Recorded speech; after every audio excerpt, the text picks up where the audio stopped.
This is Joyce Chow from MBN, and we're here with Claudia Florian. She's one of the experts here at Bottoms and Butterfields.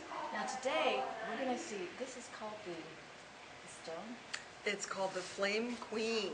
And a stone, you know a stone is special when someone has bothered giving it a name. But mineralogically, it's very interesting. It's an incredibly rare opal. Now I have to tell you, Claudia is not just anyone, because you're the specialist. Now what's this huge title that goes next to your name? Well, I'm a gemologist, and I consult the Bottoms and Butterfields Natural History Department. And I review all the consignments of minerals and gemstones and jewelry and anything made of stone that goes into this auction. Generally, I'm the one who reviews those.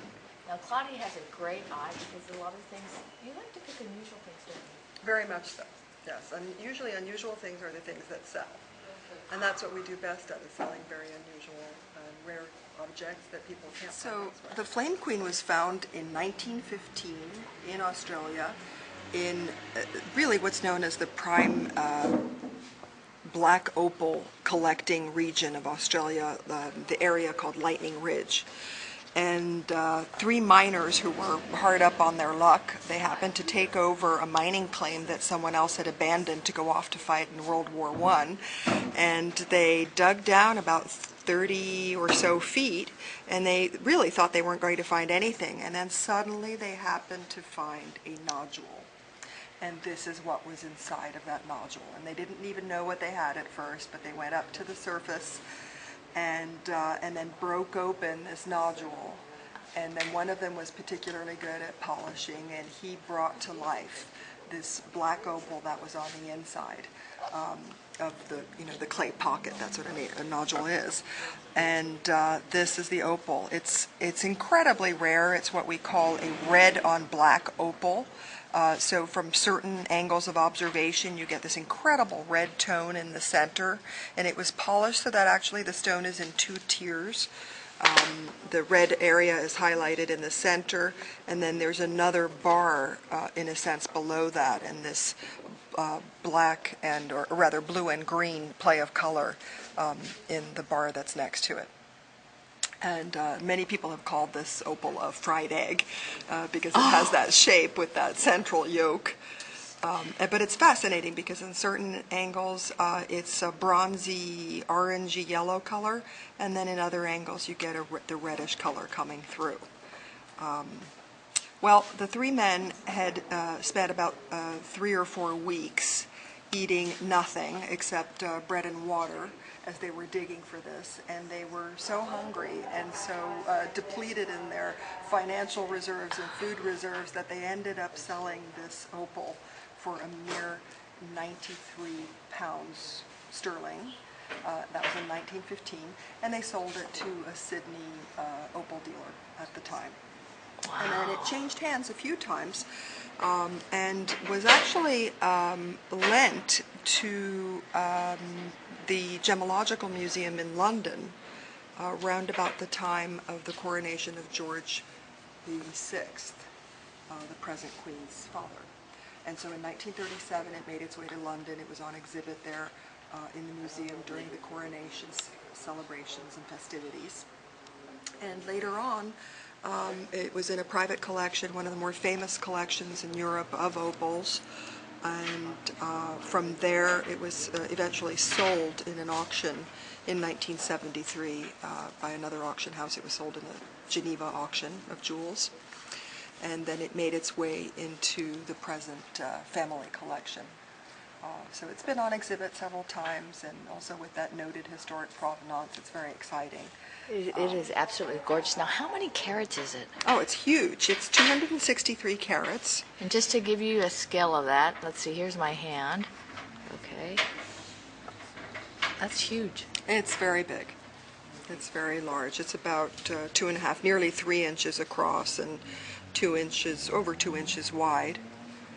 So it's huge. What are the auction estimates? Well, we have an estimate of $150,000 to $250,000 on it, which is reasonable, considering how fine opals really have no problem going for $1,000 a carat. They should go for even more than that. Well, even to find So, anything of the size. absolutely, yeah. So with this kind of rich play of color in the blue and green section as well, it really should be worth that kind of money. So we have it priced at significantly less than $1,000 a carat, because the low end of the reserve is only $150.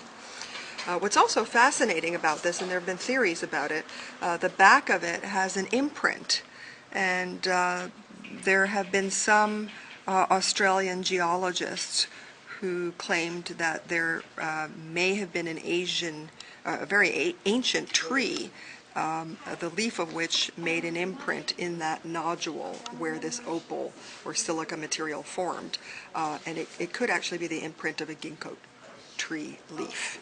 Oh, and so you kind of see some patterning and veining back here in this area.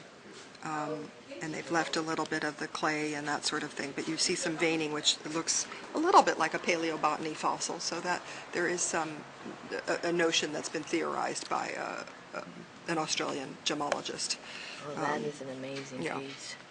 Well, we're lucky to even see it. Yeah, and the box is a period box also that dates from around that time, probably from about the 1920s or so. And that lends sort of a nice historic air to it as well. So, and this opal, when it first came in, it was kind of interesting because I said, well, you know, we've sold many opals, and wouldn't it be nice to have a theme section of an auction, because we sell general minerals. When this opal came, and it's funny because no sooner did I utter that sentence than the phone started ringing over the next few weeks, and I was offered all sorts of opals to sell. Wow. After I sort of put the idea out to the universe that I wanted a theme sale.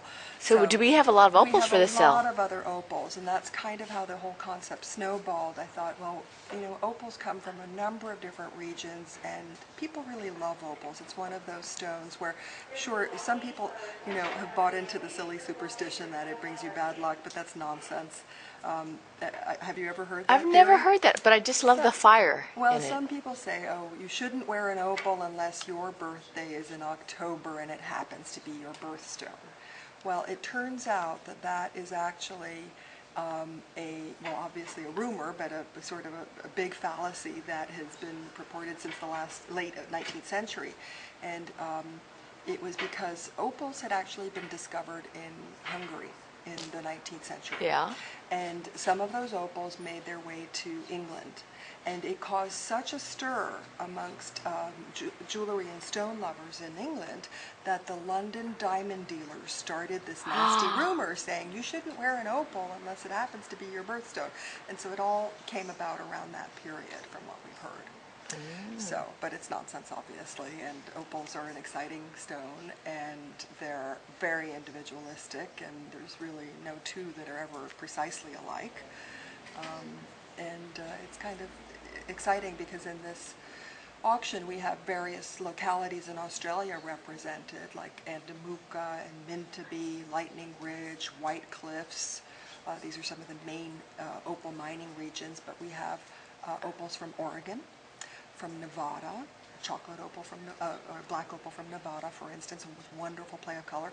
We have a wonderful opal from Ethiopia. She is teasing us. Where are the opals now? They're all scattered around. And then we also have some fantastic examples of carvings made of opal, either white opal carvings carved in an Asian style, or carvings from Germany carved by top lapidary artists from Germany. Manfred is one of them.